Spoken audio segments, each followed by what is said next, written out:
there's a Griffin Montgomery pairing. I brought them up like 20 minutes ago. I was probably refreshing. Entering the Mayo Experience. Mayo Experience. Mayo Experience. Mayo Experience. Experience.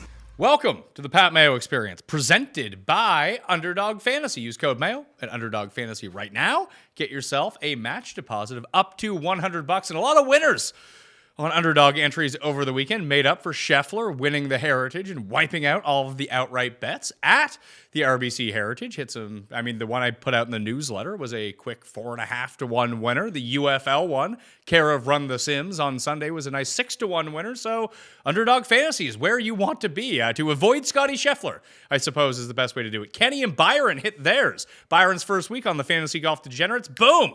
Winners being handed out on Underdog Fantasy. So if you're not on as of yet, go do that right now. Link is in the description, or just use code Mayo at Underdog Fantasy right now. Smash the like while you're here. Geoff Fienberg on the line with me to talk about the Zurich Classic. We have LIV Adelaide. The Ispishenda Australian event is happening this week, although that's probably more of a Sky and Tom thing on Mayo Media Network. But I want to talk about the RBC Heritage. And do they not have Windfinder? Because I can send them the link to that. I put it in my newsletter every single week. Maybe they should use it too. I don't know. It seems like they got a lot of problems. You know, how they didn't move up the tee times, a lot of silly things weather-wise, but I don't know. It was a great event. Scotty blew away the field. If he wasn't there, it would have been very entertaining. I'm not upset he's there.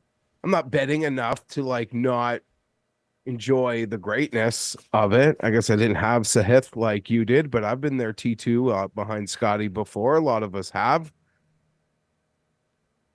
Yeah, it sucks. I think you said you had runners up in 4 of 5 events or something like that. I now have 3 second place finishes to Scotty's 5 wins, so that's always fun. Oh. Yeah, that sucks. And Sahith, it's easy to sit there after the fact and be like, I should have played it with placings. And congrats to so many of you guys who were smart enough to hit that Thomas T5 and get that chopped up. 22 to 1. That's a lot more than the Scotty 4s pay. Well, and even if you're getting...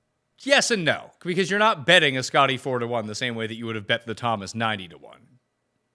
Yeah, of course. But I don't know, maybe it's crazy. I never do each ways. I'm a total water finds its level. For every time I'm going to give some of it back. When I win, I get it all. And I trust myself that water will find its level. And honestly, since Scotty won at the API, a lot of us have hit winners, and we got to feel blessed, I think, for what we actually hit.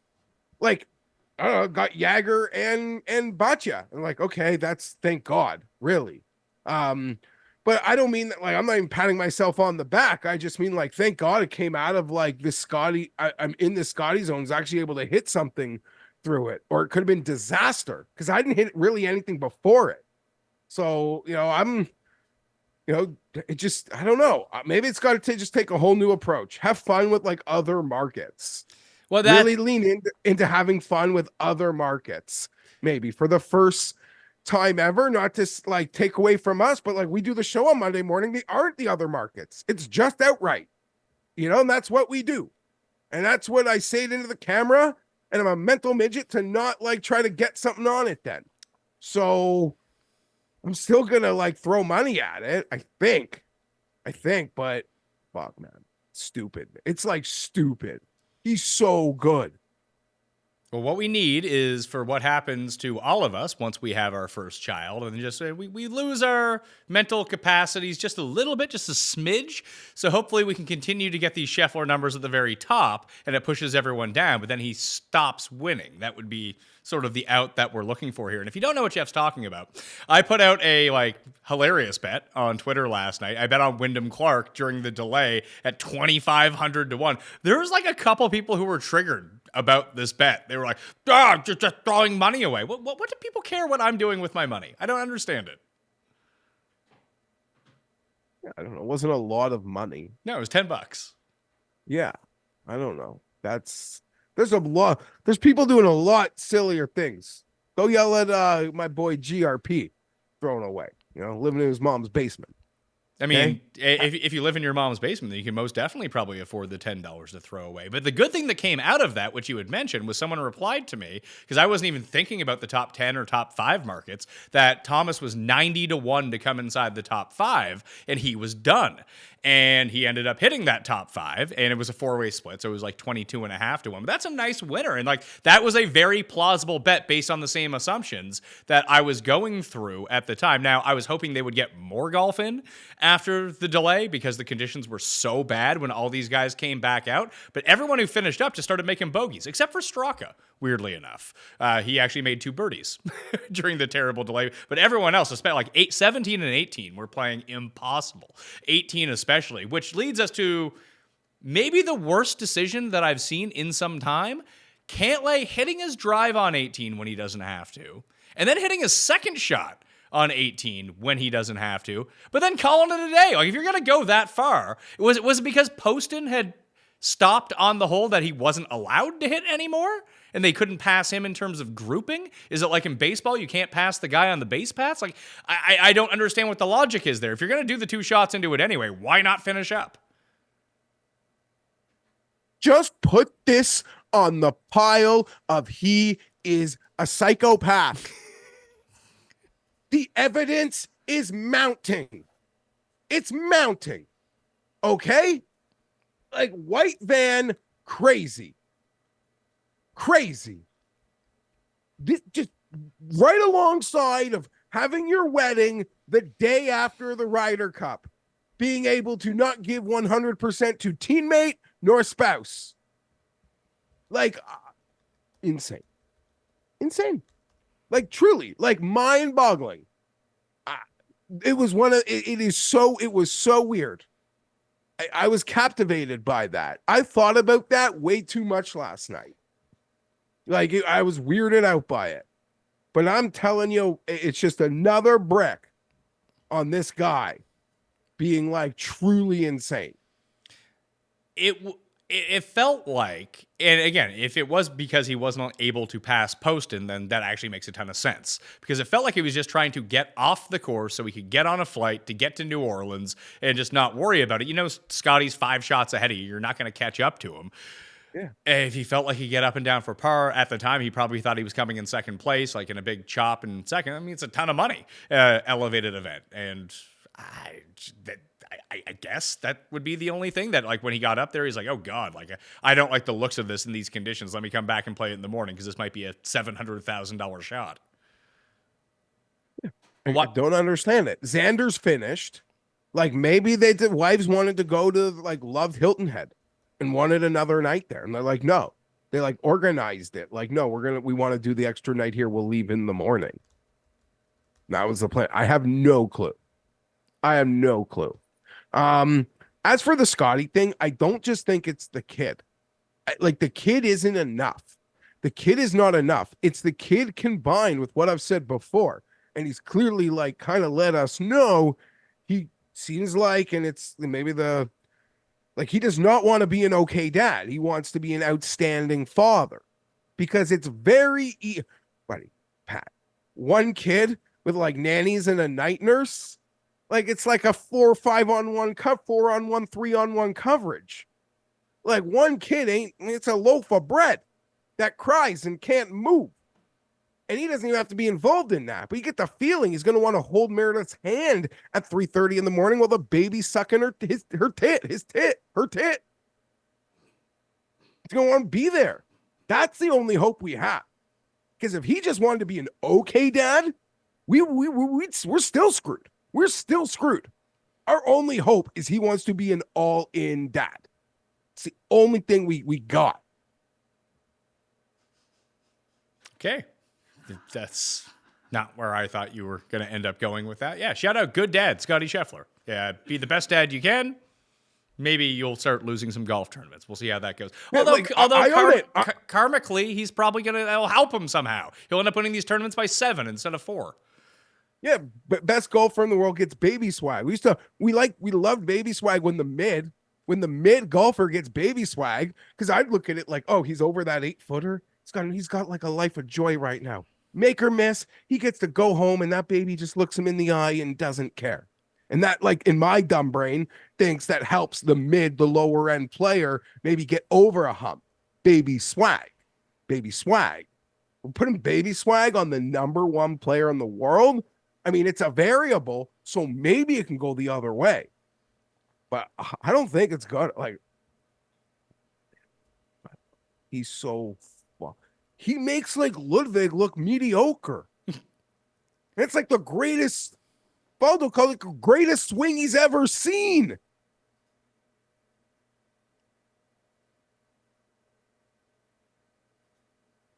Oh, you're done there. That was a very odd stop point for you. I had to get the throat. Yeah, I got to moisten it. Yeah.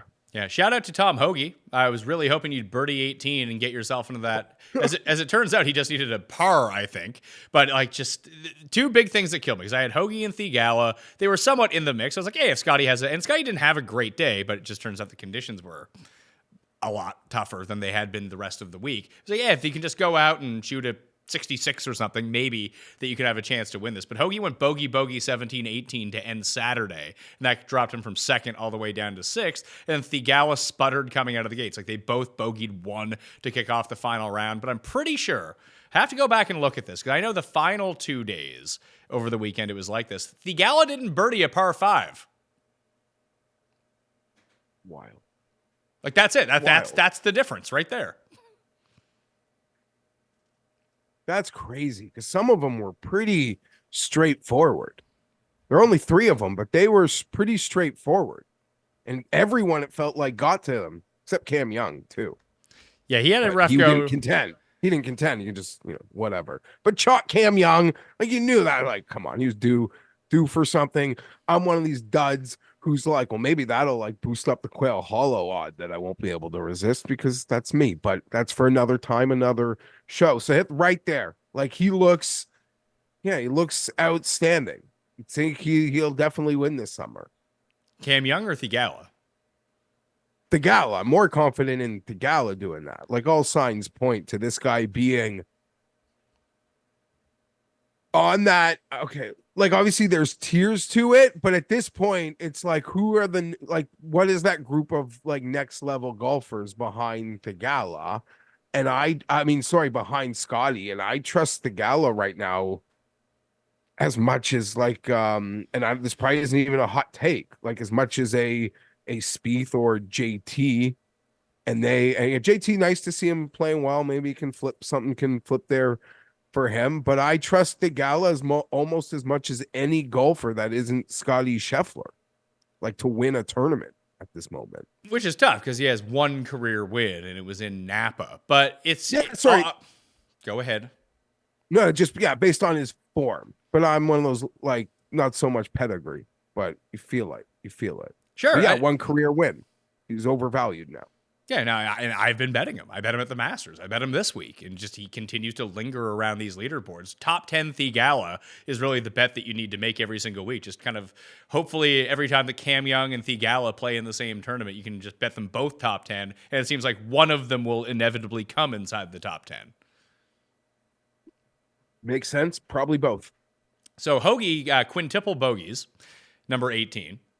To drop him from T6 to T18. That was not great. I checked in with my main DraftKings team as well. Then I noticed that Ben Ann shot an 80 on Sunday. Didn't notice that in real time. If you wanted to do the like trust the least list segment, I'm telling you, I got my own losers and I've got my own faults. But he 100% he's podium for me on the golfers I do not trust.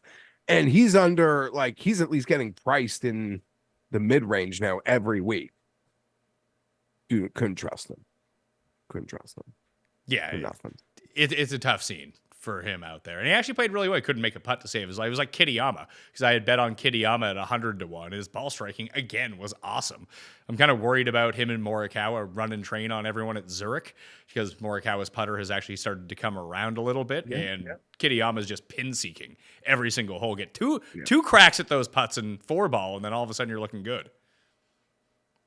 dangerous. No wonder they're at the top. You'd argue, I mean, we'll get to it, but you trust them at 3 times the number of the favorites who are at Scheffler price. Oh, I didn't have you feuding with Dylon Wu on my scorecard. Yeah, let's do this. Early on Monday morning. So let's see. You've got into it with Ben An, and now you've got into it with Dylon Wu. Why are you targeting Asian American and Asian golfers? Okay, so I didn't target Dylon. Dylon targeted you. Me. Did he? Yeah. 69 players in a signature event, and they can't finish today because they didn't want to start times earlier. That's an absolute joke. Everyone who finished before the horn got the break of the tournament. Pure carnage for all the guys returning. SMH. So I agreed with him that his tour is run by morons. We talk about it all the time. But I thought carnage was an overreaction. They're just spending another night in a luxury resort. And I let him know the tour's got bigger problems than a few super elite golfers spending 15 extra hours at Hilton Head. Then he proceeded to call me a clown and said someone's jealous they aren't a PGA Tour player, which is a pretty cringe fucking tweet from a PGA Tour player. And of course I'm fucking jealous I'm not a PGA Tour player. I'm jealous I didn't get a fucking be drafted to play linebacker for the Chargers. I'm jealous I'm not shagging balls at a major league diamond this afternoon. I'm just like, yeah, I don't know. But the thing is, I like at 10 years old, I kind of accepted those realities. But of course, like that would be lovely. And then I let him know if I was a PGA Tour player, your commish would be out of a job after he abandoned the membership last summer with a tummy ache after using 9/11 families. And then he pretty much proceeded to not like respond to anything, which is fair, but he had no problem responding earlier. But I do wish he was a PGA Tour player. I mean, I was a PGA Tour player. I do. But yeah. But the tour's got bigger like we agree. Morons. The PGA Tour comms posts a picture of the weather. They're like, why the fuck aren't they starting this early? Like, what's going on? And we can have our own debate that CBS might have valued 2 hours live more than anything else, period. And they maybe get a call shots, but we agree. The tour is run by morons. The tour is also run by a pussy bitch who left them with a tummy ache last summer. I'm looking forward to the Custies. I want to see that name brought up so we could do this again. Not Dylon, Jay. Well, right. Your feud list now is Ben An and Dylon Wu for next year's Custies. No, but not Ben An. It was April Fool's. I got. I actually like Ben An. I just think that like over a big putt, he'd be trying to draft his tweet. So I don't think it would go well. That's why he would make my like not trust list. But I really like Ben An. I love that he's come back from like the doldrums of golf to get back into the mid. I give like full props to that. I got no beef with Ben. Like if we're targeting beefs, like this Dylon thing is probably way ahead of Ben, but we'll see if that proceeds. But once I asked him his thoughts on the commissioner, he didn't want to engage anymore. And I respect that. I mean, he doesn't want to agree with me on that publicly. But I did, yeah, it's a shame. It's a shame. Brian, it's a shame.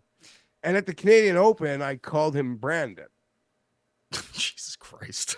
As an accident. But now it's kind of on purpose. Yeah, it's probably not something that you should be doing. I'm just going to throw that It's an accident. It's an accident. Sure. But now you're saying you're doing it on purpose.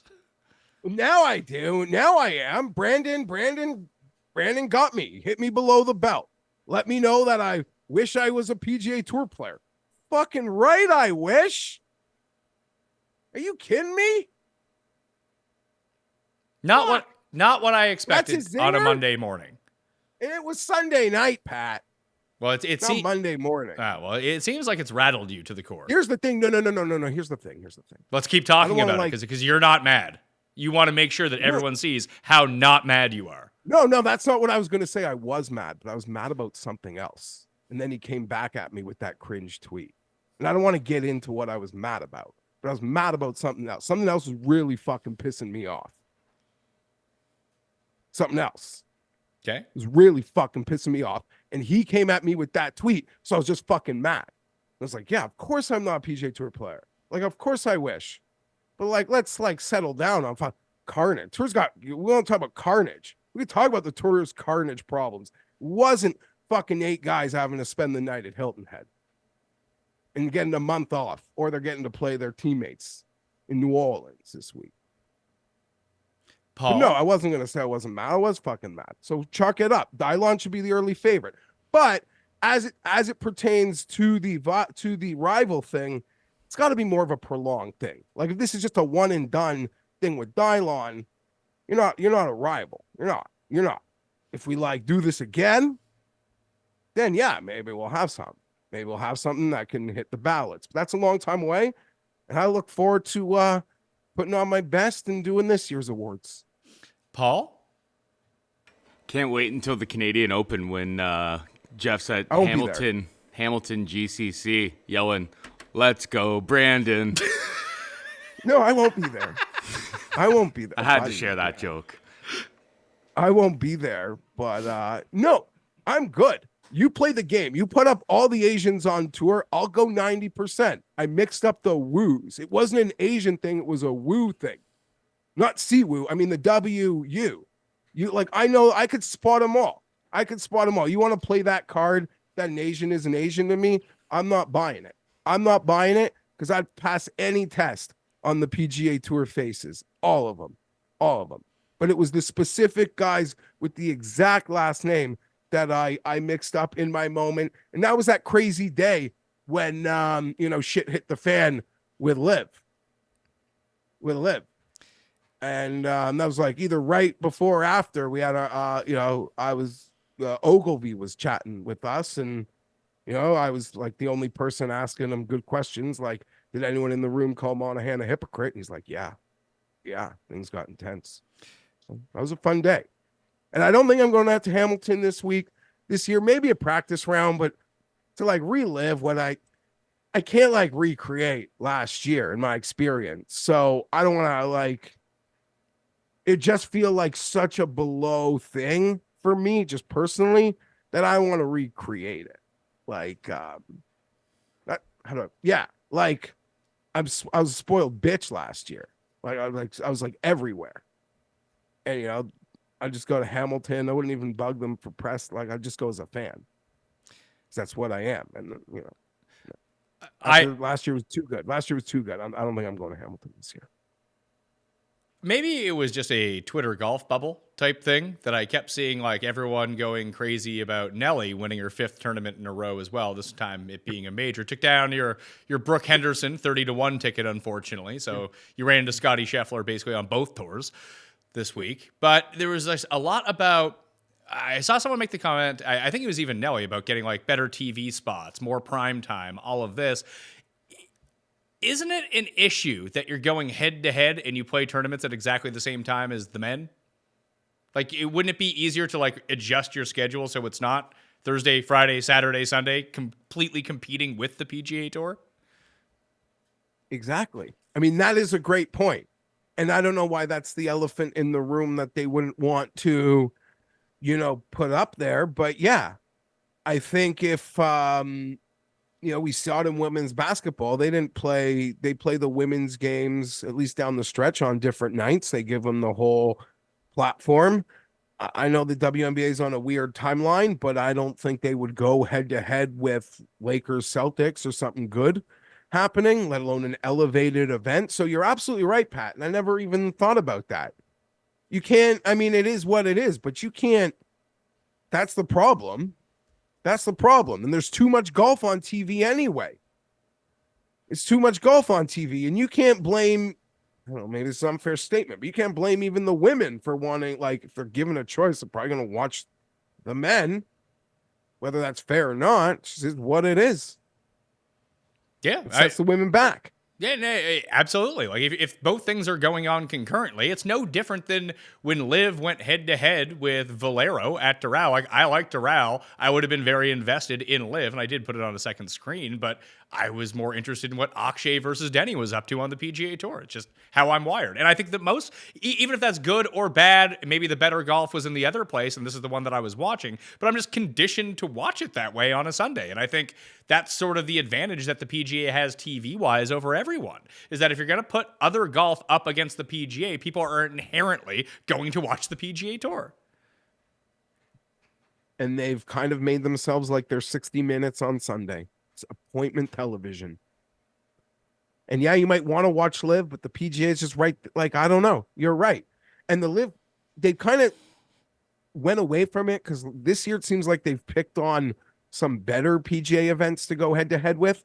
But even from the onset, we all agreed like that's might be the smart LIV strategy, is like you pick on the worst PGA events to go head to head against, and the field comps become super polarizing.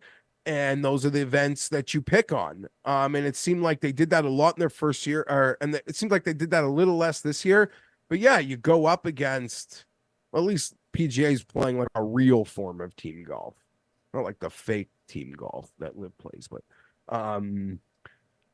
yeah, that's the move. Go up against the shitty events. But the LPGA, they don't work together very much at all, other than you can get the scores on the app. And credit to Nelly. Brooke gave her, she made a Saturday move to get there. She gave her all, but Nelly's Nelly. Let's move on to this week, because we have 2 tournaments. There is LIV Adelaide, which is the best LIV event, so if you can find the time to watch it in Australia this week. It was the best one last year. We'll see if this ends up being the best one this year as well. Patrick Reed, 35-1 was my bet for that. Still at 30-1 if you do want to bet it. I think you bet it too, didn't you? Yeah, I bet it. There's even, I think I've seen some 33s out there. A lot of places had LIV odds out a week ago, and there's some other guys who maybe I'll swim around, but that Reed numbers stuck out right away and quickly. We'll see how guys travel. The LIV schedule, we talked about it a bit last week, but it's a bit of a weird lead up to the PGA Championship. But Brooks won it last year, and that's like maybe just Brooks being Brooks, and maybe it, that's like not to read too much into that, but just a lot. It's a weird setup to lead into the PGA, but it's not like the PGA Championship. It's not like the Tour does it much better. That kid Puig, man, they price him like he's a star, and his scorecards are like stars too. Like he's like the Ludwig of the LIV Tour. I was surprised they didn't try to get more guys like that for all the money that they wanted to spend. Like, whatever money that you gave Hatton, couldn't you have just quadrupled it and given it to Ludwig? Because that would just be better for LIV. Yeah, apparently they tried to get Ludwig. Obviously, there's a number that he would obviously have said yes to that they didn't hit. We'll see. Like, the thing about LIV is, just to compare Puig to Ludwig, no one really knows who Puig is. So, can LIV make a star? I guess we're seeing that because there's him and the other guy, Caleb Surratt, I think. Yeah, what is he? Yeah, Caleb Surratt. There's a couple of them over there. Surratt isn't he on Rom's team or something? Yeah, he's with Rom and Hatton on Legion 13. Yeah, and I saw one thing LIV sometimes does well is they do put out some fun content. They got Rom Hatton got Reed to give Surratt a chipping lesson. And I enjoyed watching that. Well, I can't remember where I saw it. They must have taken guys from the DP World Tour, because the DP World Tour does social and these short videos and featurettes by far better than any other tour on earth. So maybe they got some guys from that. The PGA is dead last. The PGA figured out that they had a drone camera this week at Heritage, and they just kept running the same shot over and over. They're like, this is amazing. Did you know these things? It was like when Cust found out about ChatGPT this weekend, and he just kept sending it. Did you know this existed? It's like, yeah, man. I live in the universe. I exist in society. I know this is happening. I don't know how you missed this was happening. Then I asked him what he thought that AI was, and like what ChatGPT was, and he said it was some weird 3D printer. That was his answer. Okay. Maybe you can learn a lot about a person by the first questions they prompt, like the chat, like AI chatbots. And his were some of the most cringe things ever. At least the ones you were posting.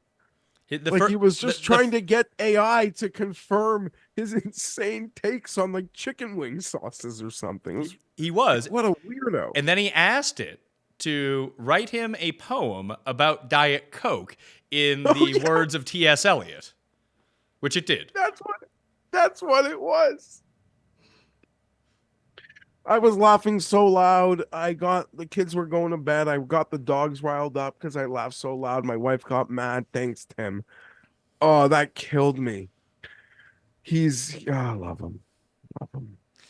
Zurich Classic. We got the team event. I'm usually away on vacation for this tournament. I generally schedule my vacation around this, but it's NFL draft. I went on vacation at a different time this year, right after RIV, so I'm here for it. I don't actually hate this tournament as much as most people do, but I do take kind of a content bye week for it. Like, I'm only doing 2 shows this week for golf instead of 4. I'll have Sky on with me for DraftKings and all the final picks, because anytime there's a weird tournament for DraftKings to be had, Sky is the man you want to talk to, I think.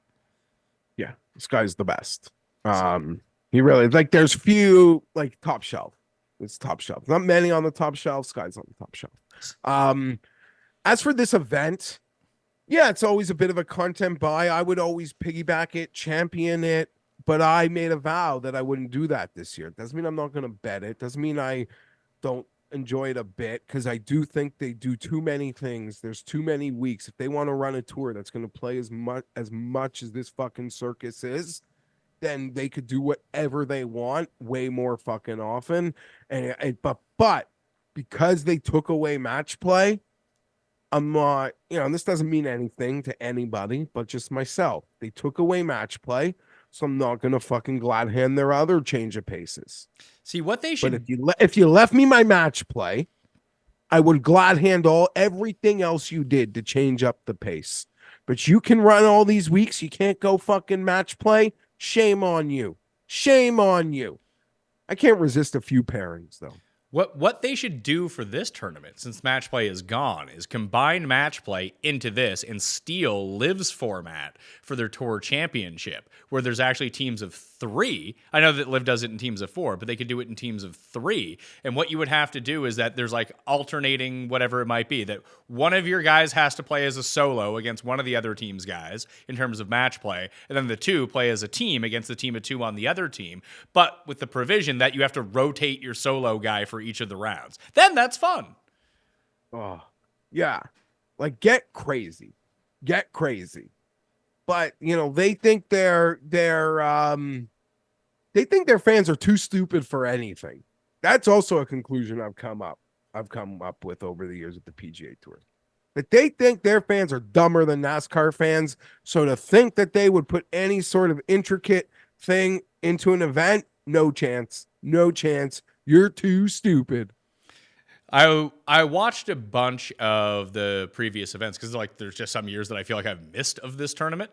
And if I don't have guys in the running, I just stop paying attention, like a lot of people do to tournaments. But this one in particular is just, if I don't have a runner going for a win, hey, I can take a Sunday off. This is great.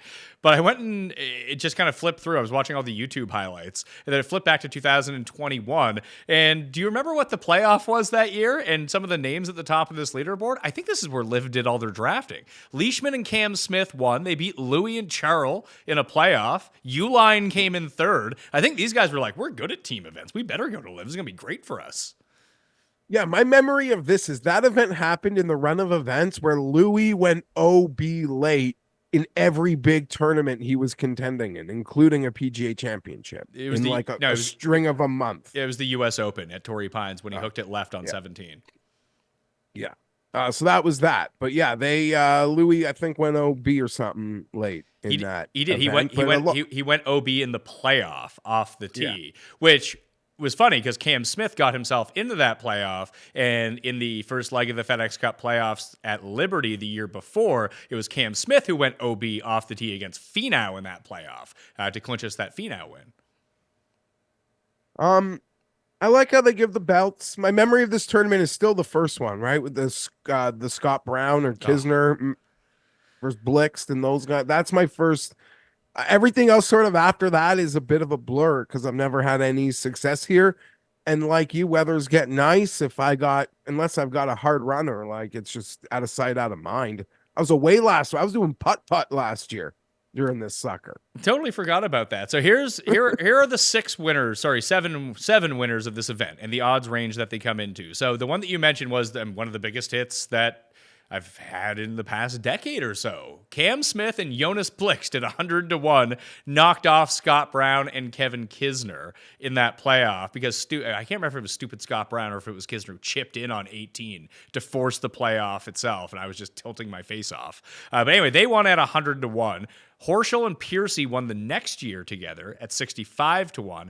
Rahm and Palmer, LIV, won at 19-1, and that secured Ryan Palmer his tour card for like 3 years. There was no event the next year.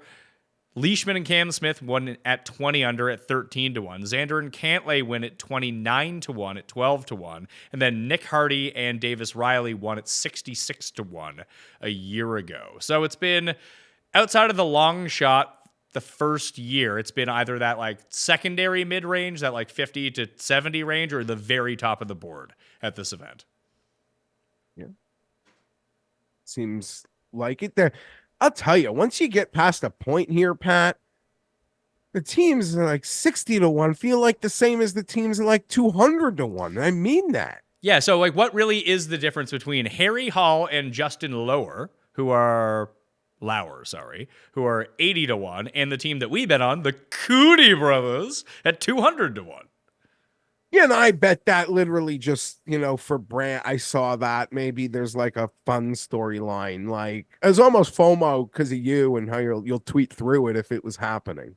But I got it down for both of us, and that's really the only bet I've made. I'm just staring at other things, but the markets have been slow to react, or to post, I should say. Yeah, Ramey and Trainer are pretty deep here at 130-1. They made a run. I think they were top 10 a year ago. Just Trainer can start making every putt. And like that those are sort of the things. Like, you do want the best ball striking team. That's what it's really going to come down to. And a couple guys who can putt. Like, even watching last year, it ended up not making a difference because Hardy and Riley ended up getting to 30 under. But Nick Taylor missed a 2-foot putt on the last hole, which would have got him in Hadwin to -29 and really kind of cranked everything up on them. But I think Davis Riley, it was either, I can't remember who hit the shot on 17. They almost made a hole in one on 17 for a tap-in birdie, and then they made the putt on 18 to get to 30 under, but it didn't matter at that point. I start running through my mind, like, who are guys who've been playing pretty well recently? And there's two teams at like 100-1 or beyond that kind of fit that bill. And then there's one, like Champ and MJ Duffy are 150-1, and Champ can just kind of appear out of nowhere. But the Justin Suh, Rico He team at 130-1, like, we know Justin Suh can putt. We even saw him at TPC Summerlin like 10 days ago. He's working on his game at Summerlin. And Hui just continues to be one of the better ball strikers out on tour. He can't putt to save his life, so maybe that screws him. And Suh's irons have been terrible, but maybe fused together. Like, if you put them together of all their best skills, they're a really good PGA Tour player. Any PGA Tour player getting with two balls out there feels like a good player. The format's a bit fucked. I would. There was another team that I'm a sucker for potentially back there, Pat. At 100-1. I bet Matty Schmid last week. Had been playing well. I bet Alex Smalley like so much. I priced some of the worst numbers you could think of in loser events last year. So my eyes they went to that Smalley Schmid pairing at 100-1, but I don't know what the fuck I'm doing here. Like, I'll admit that. Like, you're really, I like to support this thing. I know like DFS guys completely turn it off, and I'm gonna bet it, but I don't have a clue. Maybe most weeks I don't, but this week more than ever. I think that's the look. I think you hit on the team that's the look. Like, I already bet on them. Matty Schmidt and Alex Smalley, both T11. I mean, I bet on Schmidt last week. He was T11. Smalley had a great week. He finished T6 with my other two guys, Cootie and Chan Kim, for Chan. Ended up coming T6 as well. Just needed Chan not to gag away in round 2. He got to 10 under through the front 9 and then went backwards somehow at the Corrales course. And that one round just completely killed any chance he had winning. But I think, Matty Schmidt crushes these Pete Dye courses anyway. This is a Pete Dye course that people remember. And he's just been kind of popping up at all of them, be it Amex, the Players' Championship. Obviously, he wasn't in the field last week at Heritage, but at 100-1, I'm in. I'm already in. It seems like a good bet. Beautiful. Okay, I know. We only spoke about the cooties. We did not speak that we were likewise on this. But yeah, that's the one that kind of shot out at me. Obviously, there could be some things lower, but I don't even know what I want to put into this thing. Rather bet LIV Adelaide, I think. Listen, I think I'd rather bet on this one because I think that there's so much variance in a tournament like this. So let's go to the top odds and just talk about the power teams that are here. So Cantley and Schauffele are 5-1. It's going to get a huge pass for me. If they want to win at 5-1, let them win at 5-1. McIlroy and Lowry are 8-1. Then you have Zalatoris and Sahith. They're both 11-1. Morikawa and Kitayama would be my look of all these teams at 16. Morikawa or Sahith and Willie, but do you want they do their things? I don't know. You hope the zig and zag works perfectly there. You do sense that the zig and zag feels like it. There's a lot more symmetry with the Morikawa Kitayama team. I trust Scotty Scheffler as an individual more than I think I'd want to trust that team together. So unless you've been out there hitting your Scotties at 4.5-1 off your Nelly Scotty parlay, congratulations, props to you. I don't know, would you even consider, think people consider the top there? I don't think so. For a tournament that people aren't going to have a ton of investment in anyway, or maybe that's the one bet that they make, but 5-1 just seems steep. Yeah, it seems steep because you expect, there'll be other shitty teams at 80-1. 100-1 that go absolutely nuclear playing their own bulls. Not to say they won't. And then there's the variable of it. I joked on Twitter this morning, win or lose, these guys are in a tough spot. They win, we'll mildly troll them. And if they lose, we'll mildly troll them. I do like that they seem to enjoy playing in this event together. 100%. You got to appreciate that there's a high-end level team, a Ryder Cup staple sort of guys that are out here to be yeah, we'll do this. We can buy into this thing. So you're right. And it's fun to see Rory and Lowry want to I don't know whether that was a joke or Rory's he got into it over beers and he agreed to something, and I don't know whether he regrets it, but I think those two just out there having a good time could be real dangerous. I'm just not planning on betting them. I believe that this was the last time that Patrick Cantlay won an event, too. What? The 2022 Zurich Classic with Xander. Yeah, I don't even know what.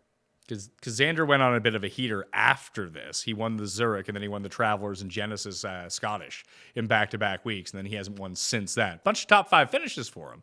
But yeah, I like this Kitayama and Morikawa team. Morikawa's playing good golf. It seems like he's corrected, not completely, obviously, because he hasn't won, but final pairing of the Masters with Scheffler. I think he was in the second-to-last group or the third-to-last group at Heritage last week. And like I said, Kitayama's ball striking it amazingly right now. And this is a perfect type of tournament for him because Morikawa can kind of clean up some of his, or he just runs hot on the greens as well. We most definitely could see that happening. But if he's just going to go fire, that kind of keeps him in line with what Morikawa wants to do as well. I never know whether or not to take similar type players or guys that complement each other well. But I think it's all a guess anyway, so I would probably guess that way. So that's my initial lean at the top. When we start going through the rest of the teams in this next level down, you got the Fitzpatrick brothers, Matty and Alex, Hoagie and McNeely, the Højgaard brothers at 35, Pendrith and Connors at 35-1, Garnett and Straka, both coming off good weeks at the Heritage, at 40-1. Mitchell and Damon would also be a look for me. Keith Mitchell has been inside the top 5 here, I think twice in the past 3 years. See, it's so hard to know what you're looking for in this group. With the Fitzpatricks, it would be really as simple as if they ever went on a family vacation here, you would just like 5x smash it. But I have no evidence of that, and I assume that New Orleans wasn't their style. McNeely and Hoagie. It's so short. The books are like begging me not to touch this thing, Pat. You know, I don't know. We saw Mav. I think they're both like I don't know. You're right. Like you'd rather just pay the piper up with Kitayama and Morikawa, but the books are begging me not to touch two losers together at 25-1.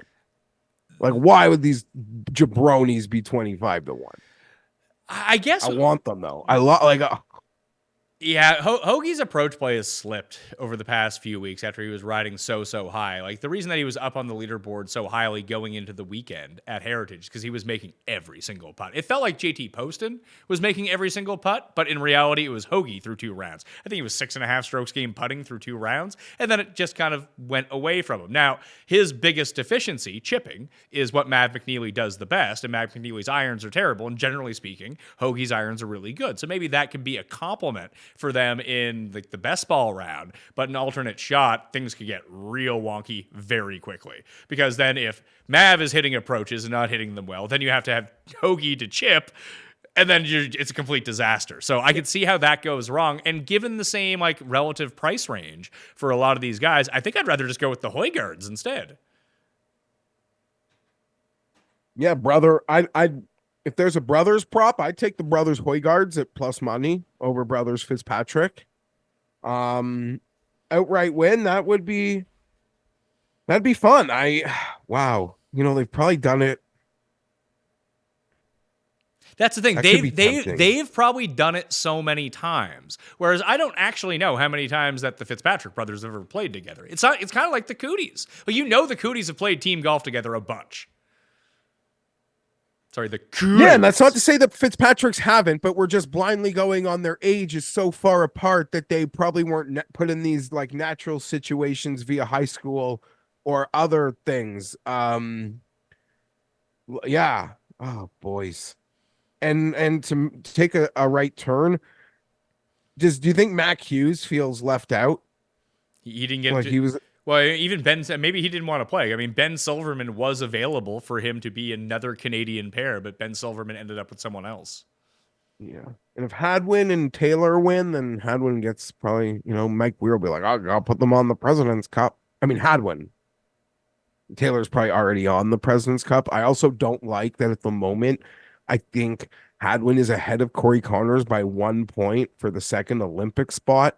I'm actually going to start really getting into Olympic stuff because with golf being such like whatever, I actually was talking to Tim about it, and the Olympics this year I think are going to be really fun. Like from a bet event, from a golf event as a golf fan, I think I'm really going to get into the Olympics this year. Majors, Olympics. Yeah, those are the best events. So looking at the course form, I'm just kind of going through this now. Davis Riley won last year. He was T4 the year before that in the team event. Nick Hardy was T21 with a different partner the year before that. So that's what the winners did collectively together. The year before that, Patrick Cantlay and Xander won. Cantlay and Xander were 11th the year before. They ended up getting their win. And then I think it was LIV guys who ended up going. So at least a decent finish the year before has at least proven to be pretty good. I kind of like Hadwin and Taylor. Like they're 40-1? That's a pretty good number for the team that came second last year.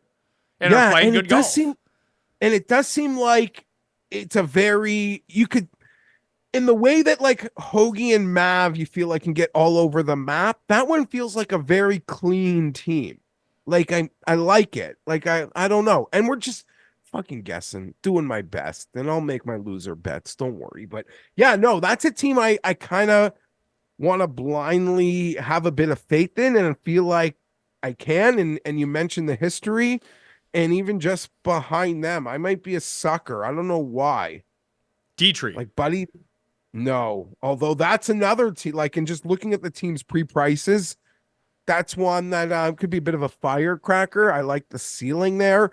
And yeah, when you're a true, like, untrustable, sort not to be mistaken with an uncrustable, like Thomas Dietrich, maybe getting a teammate is what you need. Get across the line. Get across the line. I was eyeing Berger and Corrales. Like I was just, I didn't bet. Just watching. He like made the cut on the number, so or pretty much close to it, I think. So nothing to brag about. But just when they released the teams on Friday, that was another one. Vic and Berger stuck out to me, but we're almost close to the range where I don't know that there's a difference between these guys and the 3x price above. I'm with you. The team that I'm looking at that I did bet on at 65-1 is Taylor Moore and Matthew Neesmith. Like Neesmith has just been very good in this event, and Taylor Moore has been good in general. So throw them together. I don't understand how they're 65-1. And if you scroll up, you see at 40-1, you have Ben Griffin and Taylor Montgomery. Maybe they'll win. That sounds like a team that would win this event, weirdly enough. But the other two guys are just playing better.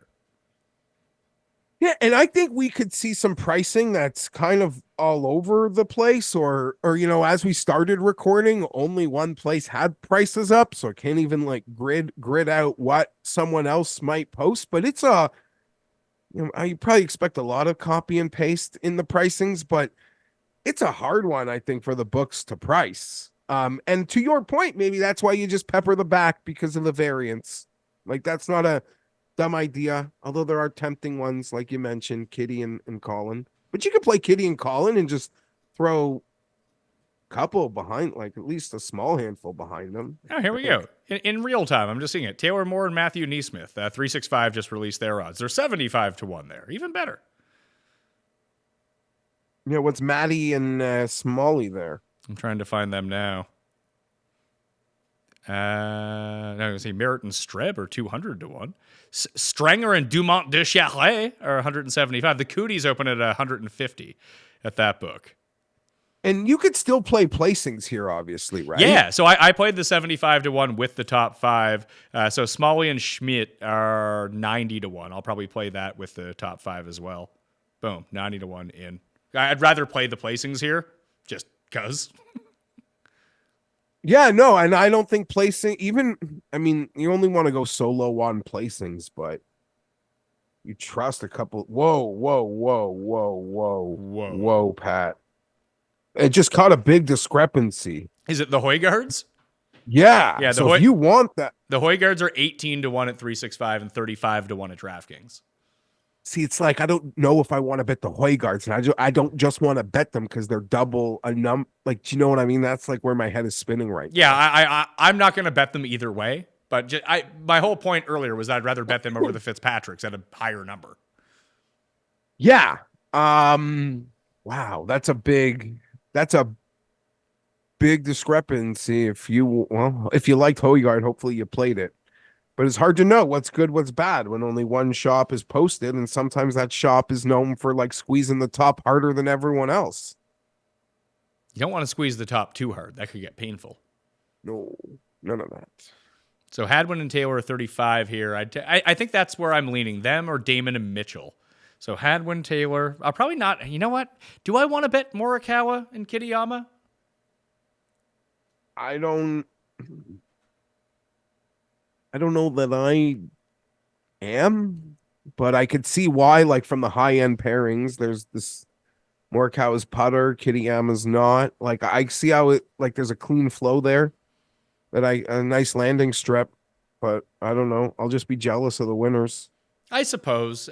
Maybe I'll wait on that one later in the week. I'm doing the show with Sky on Wednesday where I'll finalize these bets. They'll be in the newsletter that I don't have to commit to everything now that the odds have just opened. But the three teams that I was really eyeing, I feel like I got a worse number on the Schmidt and Smalley team at 90, but I think getting the 5 placings is more than worth it there. I would agree. The 10 points is probably worth the 5 placings. And I'll probably go in on, I'll probably try to find a top 5 on the Cooties as well. That'd be a nice win for us, though, wouldn't it? That would be a fun one. What'd you say, 150 at 365? Yeah, it's 150, but then you get the potential for top 5 if you want it to. And then... Yeah, listen. Yeah, go ahead. They might suck, but I don't know how to differentiate them from cheaper pairings. I mean that, who also I think suck. Taylor Hadwin and Damon and Mitchell. I'm going to look at those two as well, but I'm not going to bet them right now. So Kitayama, Morikawa, Taylor Hadwin, Mitchell, and Damon. I mean, I could bet all three of them. We'll see where I end up throughout the course of the week. Maybe I'll use my 30% boost on one of these guys and just really pump up those numbers. But I think that's the way that I want to attack it. And listen, if Zalatoris and Theegala win, you're just like, yeah, all right. Most definitely. If Rory and Lowry run away with it, it's the same thing with Cantlay and Schauffele. You're just kind of betting that doesn't happen in a wonky event. Yeah, I don't really see myself going anywhere near the top. Sahith and Will are just real tempting because they're so likable, and this whole thing feels like a shit show. But that doesn't seem like a smart betting thing. Like likability. I'm gonna throw, despite being awesome at golf. I'm gonna throw Higo and Fox onto that list too. This seems like an event made Those for are Derek two. Higo. Yeah, those are two you guys. They love both making birdies and quadruple bogeys. What about? I'm just gotta ask. Eckroat and Goddard. Is there any life out of Goddard? Not really. It's been all putting with him. It's like driving distance and putting, which, if used properly in the right week, could really work. But the irons and chipping have been a disaster. Okay. Speaking of lights out, they could hit every putt. There's a Griffin Montgomery pairing. I brought them up like 20 minutes ago. I was probably refreshing. Because my finger's been working trying to see if other books are posting since books are posting. I like a grid. I appreciate the grid. Shout out to my friends at OC. Love the grid. But, the odds, the book's got to post. Give me a grid. Yeah, so I think we're circling around the same guys. Do you want to talk about LIV Adelaide a little bit more in depth? Yeah, I'm excited for it. I don't know if I have a runner, I will watch it on YouTube without I'll zone out Twitter entirely and watch it. Even if I've slept through it, if that makes any sense. But I'll use my fat thumb to fast forward a bit. But I'll actually I'm interested, and this seems like this is where they've put their best foot forward last year, and I'm expecting them to do it again, to be honest. It's the crowds at this event that really make it. Like when Taylor Gooch was talking about, it's like a Ryder Cup event. This one actually did seem like a Ryder Cup event in all actuality. I mean, more like Phoenix than a Ryder Cup. No, because it wasn't as rowdy. Having been to Phoenix, especially how Phoenix has evolved over the years, it's a bit much at this point. It's sort of like a higher end version of what we've seen at the Canadian Open the past few years, where people are very fired up for golf at the course. They have cool stadium seating for some of the holes where people can just get fired up the entire time, but they are also throwing beer bottles onto the course. Yeah.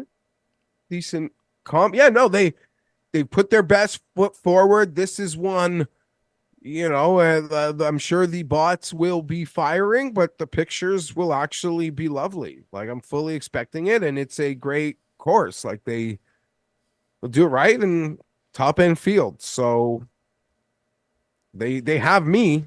So to look at they have me, but I need a bet in the run.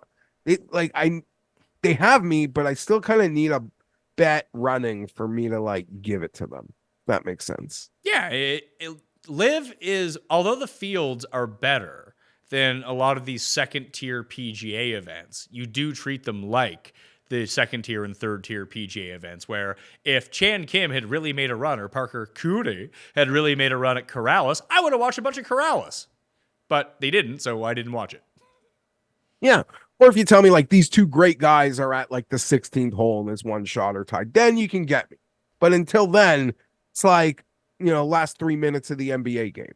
You can get me. So to look at last year's leaderboard at LIV Adelaide, Gooch opened 62-62, and he ended up winning by 3. Even though he shot 73 in the final round, he still ended up beating Lahiri by 3, Reed by 4. So it was Reed, Cameron Smith, and Cameron Tringali all tied for third with Pat. Then Pat Perez was there with him. Is Pat Perez even on LIV anymore? Yeah, Is he? He got one. He got one more year. Yeah, I feel like I saw him make a post that he's so thankful to Dustin or something. Yeah, because I did notice in the other Australian event that's happening this week, I think it's in Australia, the Ipsis or whatever it is, because Bezadenhout went to go play. Maybe it's in South Africa. I don't know. Mathieu Pavon is going to play in that event. Then I noticed like Bernd Wiesberger's in the event, Otagi's in the event. Just guys that used to be on LIV are now just playing in this random event. But outside of those guys, Uline, Burmeister, and Charles all finished inside the top 10 as well. And then it was like Dustin, Kokrak, Bubba, Na, Sergio. So all of like the big LIV names. I guess Gooch is a big LIV name.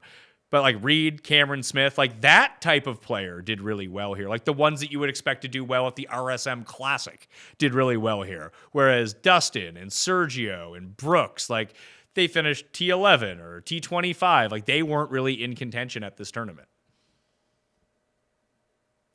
So, like, when you say that about LIV, my first thoughts would go to Reed, and then as you say that again, like answer, but I notice he's a bit shorter on the board. Sergio, Casey can play that game. Yeah, Casey's a good girl. He can play that game. Back in the day, would have been eyeing Stenson. Maybe I don't know if you trust Lahiri. I don't. I do not trust Lahiri. To look at the back of the pack, Charles is 140 to 1. He was top 10 here last year. He's been having some good showings. He was good at one round of the Masters. Then he was not so hot on the day that everyone was bad. I think he was 10 over on Friday at the Masters. But out of all the guys at the back end of the field, at least he can still putt. That's always helpful. Dude, Anthony Kim is 750 to 1, and Hudson Swafford is like 250,000 to 1 or something. Tough scene for the Swafficer. Like I say, I mean it. It's a joke, but I mean it. How bad has Danny Lee been that his numbers are longer than Anthony Kim? Westwood also on the book I'm looking at right now. Yeah, I'm seeing Westwood deeper as well. Let's see, where are you at, Danny Lee? Danny Lee has been the Ironheads. That's his team. He has his best finish so far on LIV is T27 this year. That's okay. That's not good. Speaking of LIV, actually, because I'm going to make fun of them because the website budget should not be lower than the Hudson Swafford to hit a golf ball budget.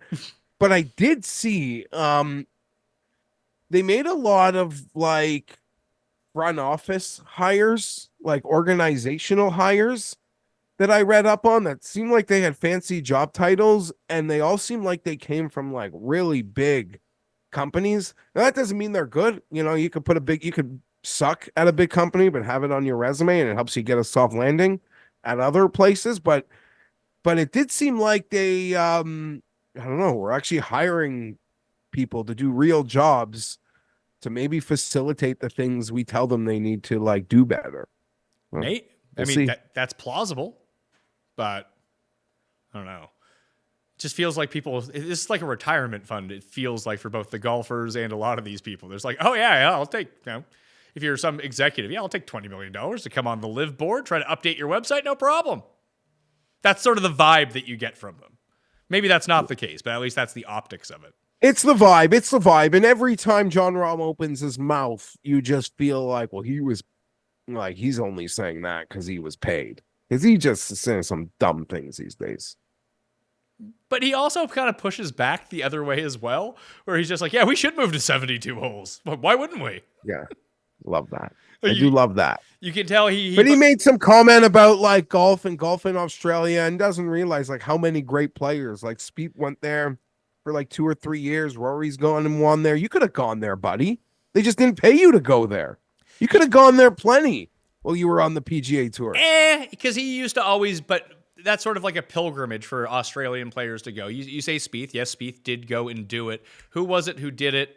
Shit. Rory? Varner went and did it, and he won the Australian Open one year.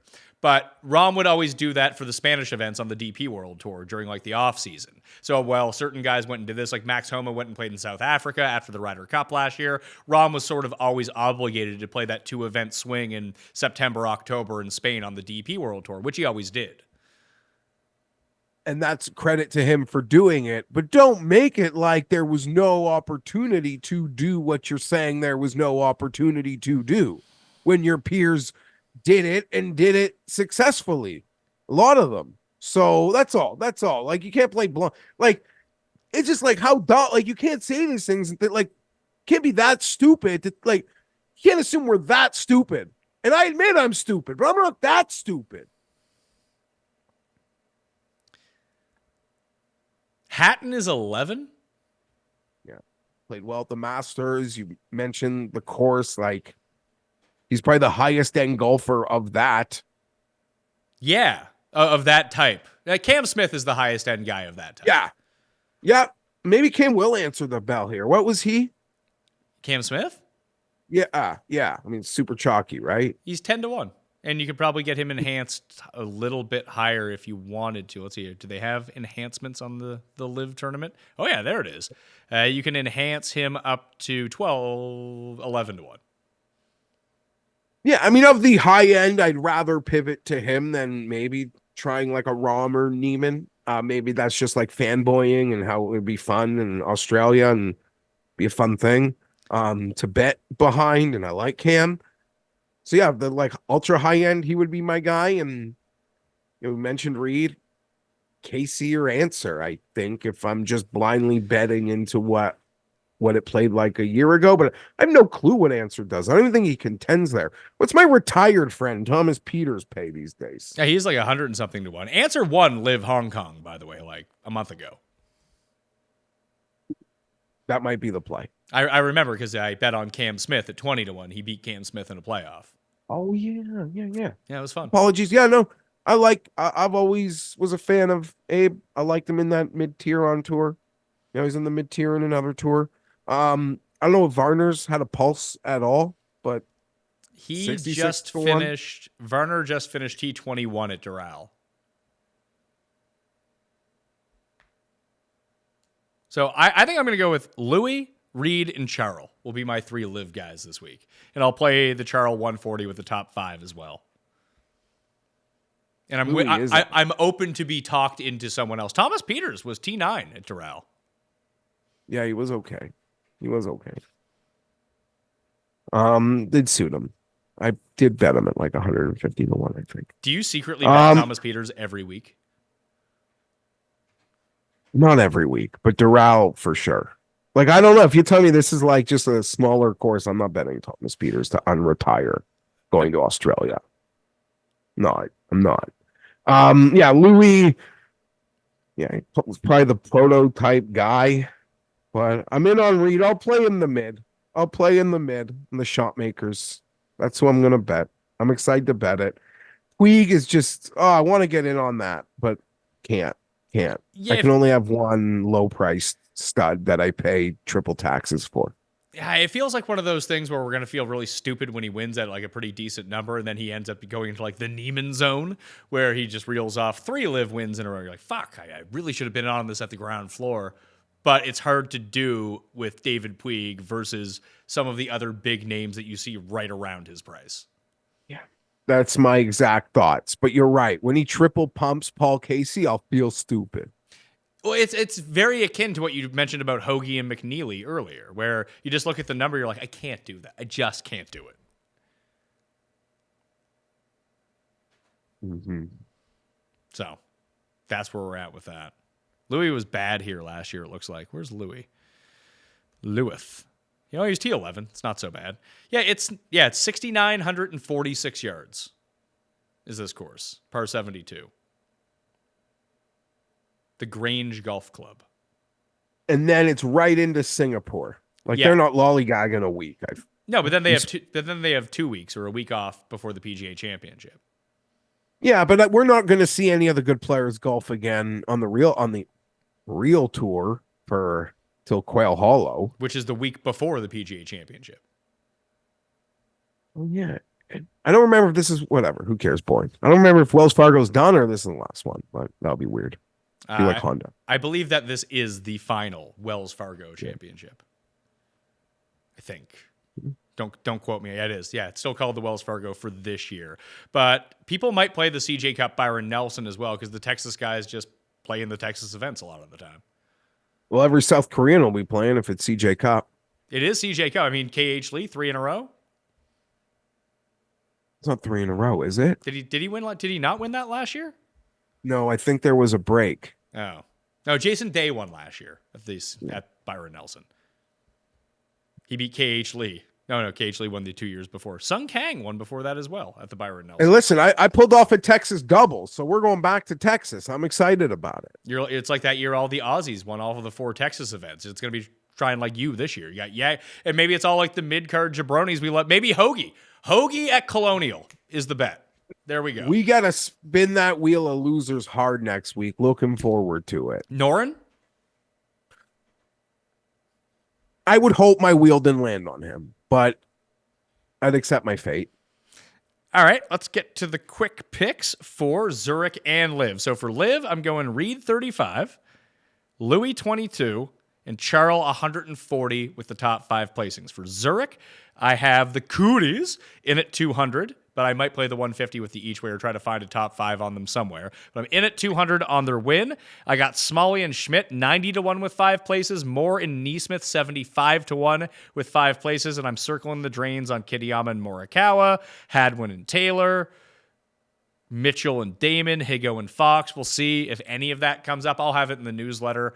That'll be, I'm releasing one on Monday, but I'll be releasing another one on Sunday as well. I want to talk it through with Sky a little bit on the DraftKings show, which will be coming out on Wednesday morning this week, where we do finalize the bets, talk through the field a little bit. And he'll probably have some insight to the Euro Tour event this week as well. Tuesday or midnight Monday on the Pat Mayo Experience, if you didn't know, is the annual mock draft, which I know that you're looking forward to, Jeff. I always love the mock drafts. I always love when you get those two on there, and you know, I follow Thor all year long. He's been talking up JJ before anybody, so we'll get to hear that again. But yeah, I look forward to it, and I don't just fast forward. Like, I actually watch the show. I'm not just there to see who my team picks and leave. I'll watch. All right, quick picks for you. Okay, and LIV, we're in on Reed, and I'm gonna play two of probably Louis and Sir Casey. And that'll be 3 guys right in that short zone there. Will be the card. As for the PGA, I've only played Cootie and the Cooties and the Schmid Smalley, but I'm looking at that Taylor. I'm looking at that Taylor Hadwin pairing, and not much else. I hate everything. I'll get talked into shit, but I don't have a clue. Taylor Hadwin, though, seems to be right up my alley. And if I'm really weak, I'll have bet on Bobby McIntyre. Okay. Secret bets coming from Jeff. He won't release those ones publicly for you, though. Those are just secret to his account. But you can anytime I hit anything, I show you. When have I ever, buddy, settle down? You're going to bet on Dylan Wu this week? Not a chance, although I thought I might have to. What about Brandon Wu? Who's he with? I don't think he's in the field. Oh, Dylan's with Lauer. Brandon Wu is with someone named James Nicholas. Maybe that's Nicholas Pickles, which may or may not be his real name, for those who know. Yeah, I've never heard of him. Maybe that's a relative. That will do it on the Pat Mayo Experience. If you're an Underdog player in Florida, Underdog Champions is now available to you. So if you want to log on to that and play some peer-to-peer action on Underdog in the state of Florida, you can now go do that. So shout out to Underdog for fixing all the problems down in Florida that they were experiencing. So you can get back in the game right now. Beyond the drafts, use code MAYO to get yourself a $100 deposit match at Underdog Fantasy right now. And I'll have the Zurich slip, or maybe I'll definitely have some UFL stuff this weekend, but in the newsletter, I'll probably have a Zurich slip as well. Yeah, Kenny and Kenny and Byron on the Fantasy Golf Degenerates will most definitely have one Monday evening as well, as they go through the DraftKings picks and their Underdog plays of the week. Smash the like while you're here. Sub to the newsletter for free down in the description. And I will see you next time. Pat Mayo Experience! Experience!